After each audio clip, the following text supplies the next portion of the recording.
अभी तो लिखा है कि दोनों बीमारी कैसी हैं, सेक्स लिंक्ड। अच्छा, आप में से कितने लोग हीमोफीलिया समझते हैं, पहले तो मुझे ये बताओ। क्योंकि अगर हम हीमोफीलिया पढ़ रहे हैं और हमें यही नहीं पता कि हीमोफीलिया क्या है तो बहुत दिक्कत है। चलो पहले तो हीमोफीलिया सुनो क्या होता है।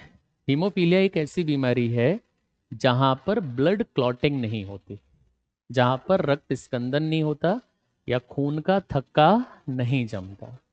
सिंपल कंडीशन है। हीमोफीलिया में ये कहा जाता है कि जैसे आपको चोट लगी, अरे हाँ या ना, आपको क्या लगी, चोट लगी। चोट लगने के बाद आपका ब्लड क्या हो रहा है, लगातार फ्लो कर रहा है। तो 5 से 7 मिनट में क्लॉटिंग की फैक्टर क्या हो जाना चाहिए, शुरू हो जाना चाहिए, या क्लॉटिंग की प्रक्रिया शुरू हो जाना चाहिए, ताकि शरीर से फर्दर ब्लड बाहर ना निकले। उसको हम क्या कहते हैं, ब्लड क्लॉटिंग कहते हैं। चलेगा, उसको हम क्या कह रहे हैं, ब्लड क्लॉटिंग कह रहे हैं। हमने ब्लड क्लॉटिंग क्लास में पढ़ा भी है। एक थ्योरी पर हमने बेस पढ़ा है, कैस्केड थ्योरी। कौन सी थ्योरी, कैस्केड थ्योरी है, जहां पर प्लाज्मा में उपस्थित फिब्रिनोजन फिब्रीन बनाता है। क्या बनाता है, फिब्रीन बनाता है, ताकि क्लॉटिंग हो सके। चलेगा। तो ऐसी बीमारी जहां पर एक बार छोटी सी चोट लगी और ब्लड लगातार क्या हो रहा है, बह रहा है, वो रुकने का नाम नहीं ले रहा है, उसी बीमारी को क्या कहते हैं, हीमोफीलिया। कौन सी बीमारी कहते हैं, बड़ी बड़ी खतरनाक बीमारी है बेटा, हाँ या ना। हीमोफीलिया, अब ये कह सकते हो मेजर डिसीज है। किसी को हीमोफीलिया है तो उसके लाइफ के बचने के चांसेस क्या होते हैं, कम होते हैं, या वो पर्सन लंबे समय तक सरवाइव नहीं कर सकता। क्योंकि छोटी चोट लगी, ब्लड रुकने का क्या नहीं करेगा बेटा, नाम ही नहीं लेगा, वो क्लॉट ही नहीं होगा। तो ऐसे में दिक्कतें क्या होंगी, ज्यादा बढ़ेंगी। तो पहले तो हीमोफीलिया सीखो। हीमोफीलिया क्या है,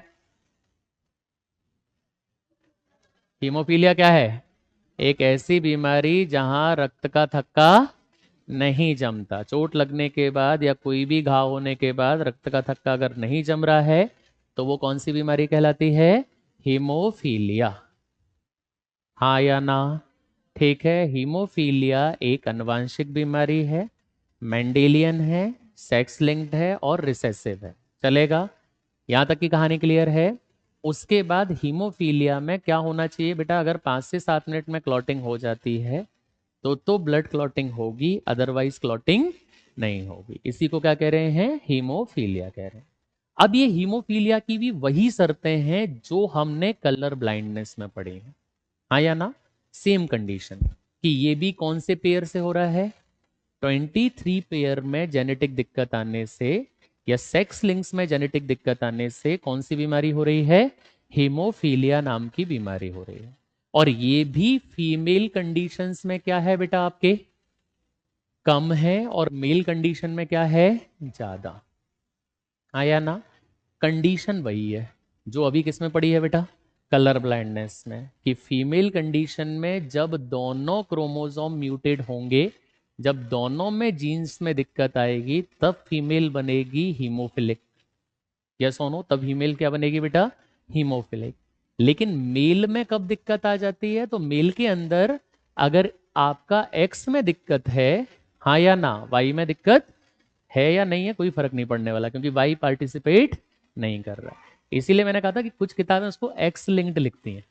अब समझ में आया क्यों लिखती हैं, क्योंकि किसकी दिक्कत ज्यादा है, एक्स की कंडीशन, वाई दोनों में पार्टिसिपेट नहीं करेगा, ना तो आपके कलर ब्लाइंडनेस में, ना ही किस में बेटा, आपके हीमोफीलिया में। चलेगा, तो दोनों कंडीशन में दिक्कत नहीं करेगा।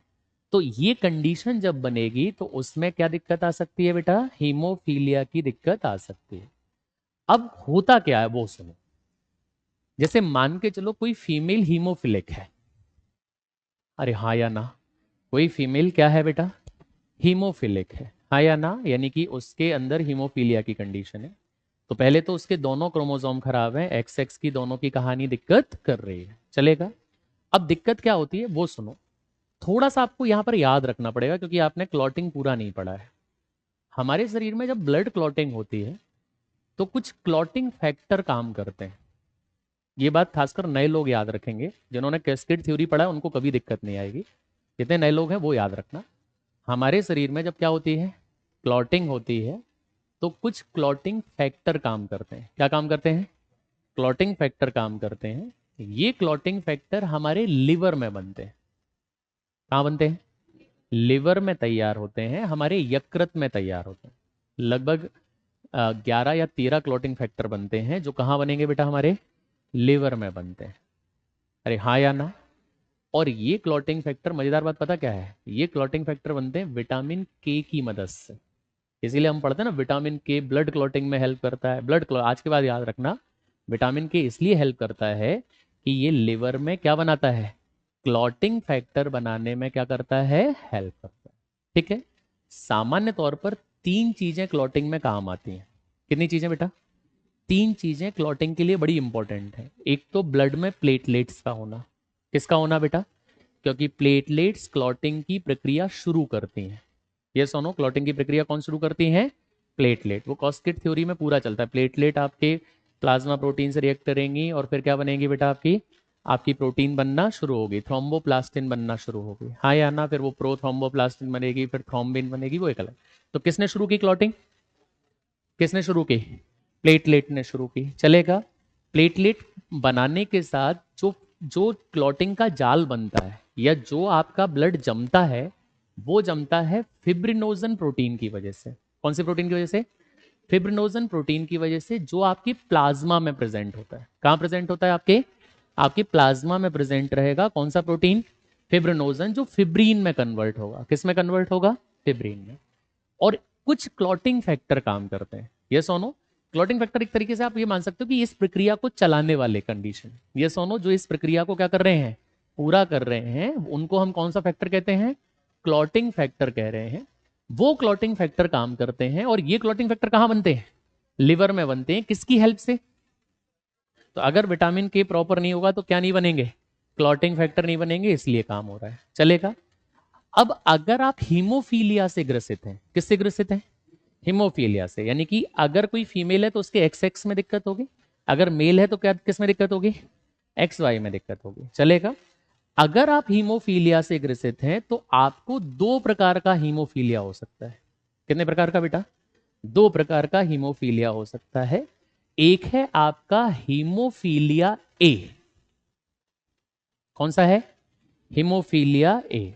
चलेगा। एक है हीमोफीलिया बी। चलेगा। एक कौन सा है, हीमोफीलिया ए, और एक कौन सा है, हीमोफीलिया बी। तो हीमोफीलिया के कितने प्रकार हैं बेटा, 2 प्रकार हैं। अभी प्रॉपर समझ में आएगा इसलिए नहीं लिखना है, पहले सुनो। हीमोफीलिया ए और हीमोफीलिया बी, कितने प्रकार का हीमोफीलिया हो सकता है, 2 प्रकार का। चलेगा। अच्छा, दिक्कत तो यहीं से है। ये सोनो, कौन से क्रोमोसोम से, 23वें से। ठीक है, यानी कि जेनेटिक है। लेकिन ये जेनेटिक कितने प्रकार का हीमोफीलिया बना रही है, 2। कौन कौन सा, हीमोफीलिया ए और हीमोफीलिया बी। ये हीमोफीलिया ए और बी क्या है, वो ध्यान से सुनना। अगर आपके लिवर का 8वां फैक्टर, कौन सा फैक्टर बेटा, 8वां फैक्टर, उसको उसको बहुत सारे आप नेट पे देखोगे तो 8F लिखते हैं। कौन सा फैक्टर लिखते हैं, 8F, इस तरीके से लिखा जाता है। चलेगा। अगर आपके लिवर में, मैंने कहा था ना कितने फैक्टर बन रहे हैं, 12 से 13 फैक्टर बन रहे हैं जो क्लॉटिंग कराते हैं, हाँ या ना। अगर आपके लिवर में 8वां फैक्टर नहीं बन रहा है, अब ये 8वां फैक्टर क्यों नहीं बन रहा है, इसकी वजह से। अगर ये दिक्कत आई और इसने किसको डैमेज कर दिया, 8वें फैक्टर को डैमेज कर दिया, जिसको लगभग एंटी हीमोफिलिक फैक्टर कहते हैं, AHF कहा जाता है। वैसे आप ये वर्ड याद रखना, 8F फैक्टर। चलेगा।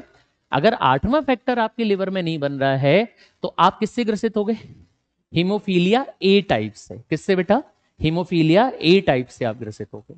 और अगर ये इस दिक्कत ने, कौन सी दिक्कत ने बेटा, जेनेटिक दिक्कत ने आपके लिवर में 9वें फैक्टर को डैमेज कर दिया।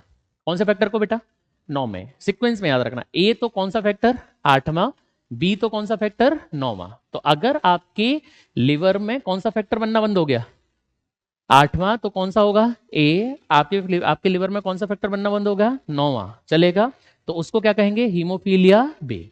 इस 9वें फैक्टर को कहा जाता है क्रिसमस फैक्टर। बहुत सारे नाम होते हैं, calcium plus, Christmas factor, Stuart factor, anti haemophilic factor, FSF condition. ऐसे कितने फैक्टर हैं बेटा आपके, 13 फैक्टर। चलेगा। तो 9वें फैक्टर को कौन सा फैक्टर कहते हैं, क्रिसमस फैक्टर। चलेगा। अब आपको बहुत क्लियर याद रखना पड़ेगा कि कैसी डिसीज है, जेनेटिक डिसीज है। कैसी डिसीज है, जेनेटिक, हाँ या ना। रिसेसिव है, कैसी है, रिसेसिव। मेल में ज्यादा या फीमेल में ज्यादा, मेल में ज्यादा, क्योंकि मेल में एक क्रोमोसोम ही दिक्कत कर देगा, वाई पार्टिसिपेट ही नहीं करेगा। चलेगा। इसलिए किसमें ज्यादा, मेल में। जेनेटिक में क्या दिक्कत आएगी? तो जेनेटिक में जिसको हीमोफीलिया होगा उसको या तो हीमोफीलिया क्या होगा, ए, या क्या होगा, बी। यानी कि उसके लिवर में या तो कौन सा फैक्टर नहीं बन रहा होगा, आठवां, या कौन सा नहीं बन रहा होगा, नौवां। आठवां नहीं बन रहा है तो कौन सा, ए। नौवां नहीं बन रहा है तो बी। नौवे का नाम क्रिसमस फैक्टर। कौन सा फैक्टर बेटा? Christmas factor. चलेगा। तो हीमोफीलिया कितने टाइप का है? 2 टाइप का। दोनों में दिक्कत सेम है, दोनों में क्लॉटिंग नहीं होगी, दोनों क्लॉटिंग कराने में हेल्प करते हैं, हाँ या ना? सिंपल सी कंडीशन है। तो इसी बीमारी को कौन सी बीमारी कहा जाता है? हीमोफीलिया। चलेगा। ब्रिटेन में एक महारानी हुआ करती थी, चलेगा। कौन? क्वीन विक्टोरिया, हाँ या ना? कौन सी महारानी है बेटा? क्वीन विक्टोरिया आपके किसकी महारानी है? ब्रिटेन की एक महारानी हुई है। उनके नाम रिपीट होते हैं, Elizabeth 1, Elizabeth 2, Victoria 1, Victoria condition, ऐसे करके, हाँ या ना? अभी जैसे क्वीन थी, हाँ या ना? कौन थी बेटा आपकी? एलिजाबेथ थी। अब कौन है? Prince Charles. प्रिंस क्या है? वो किंग चार्ल्स हो गए हैं, हाँ या ना? कौन बन गए बेटा? किंग चार्ल्स बन गए। प्रिंस ऑफ वेल्स कोई और बन गया है, वो एक अलग कहानी उनके यहाँ चलती है, चलेगा। तो क्वीन विक्टोरिया जो है, ऐसा कहा जाता है कि वो किससे किससे पीड़ित रही हैं? हीमोफीलिया से। चलेगा। क्वीन विक्टोरिया लगभग, मुझे इतना हिस्ट्री का नॉलेज नहीं है, लेकिन लगभग लगभग आपका जो 1857 का समय चल रहा है, उस समय पे शायद क्वीन विक्टोरिया ही है, या उसके बाद कौन है बेटा? क्वीन विक्टोरिया है। अरे हाँ या ना? तो वो किससे पीड़ित रही हैं? हीमोफीलिया से। एक तो फीमेल बॉडी, फीमेल के बाद किससे पीड़ित हैं? हीमोफीलिया से। तो एक रेयरेस्ट केस है। कैसा केस है बेटा? रेयरेस्ट। और प्रॉब्लम ये है कि रॉयल कंडीशन में या उनकी किंगशिप में शादियां बड़ी आपस में होती थी। तो एक समय के बाद ब्रिटेन के डॉक्टरों ने देखा कि लगभग पूरा परिवार ही किससे पीड़ित हो रखा है? हीमोफीलिया से। क्योंकि शादियां किस में हो रही हैं बेटा? आपस में हो रही हैं। तो फीमेल कैरियर की तरह बन रही है, मेलों को क्या हो रहा है? हीमोफीलिया हो रहा है। तो एक समय पूरा ब्रिटेन का खानदान या ब्रिटेन का जो रॉयल खानदान है, वो किससे पीड़ित हो चुका है बेटा? हीमोफीलिया से। तब से इस बीमारी का नाम पड़ा रॉयल डिसीज। कौन सी बीमारी है? Royal disease. ठीक है। तो इसको रॉयल डिसीज इसीलिए कहते हैं कि एक समय पर ब्रिटेन की महारानी किससे पीड़ित हुई हैं? हीमोफीलिया से। यहां तक की कहानी क्लियर है? इसी को कहते हैं सेक्स लिंक डिसऑर्डर। यहां तक की कहानी क्लियर?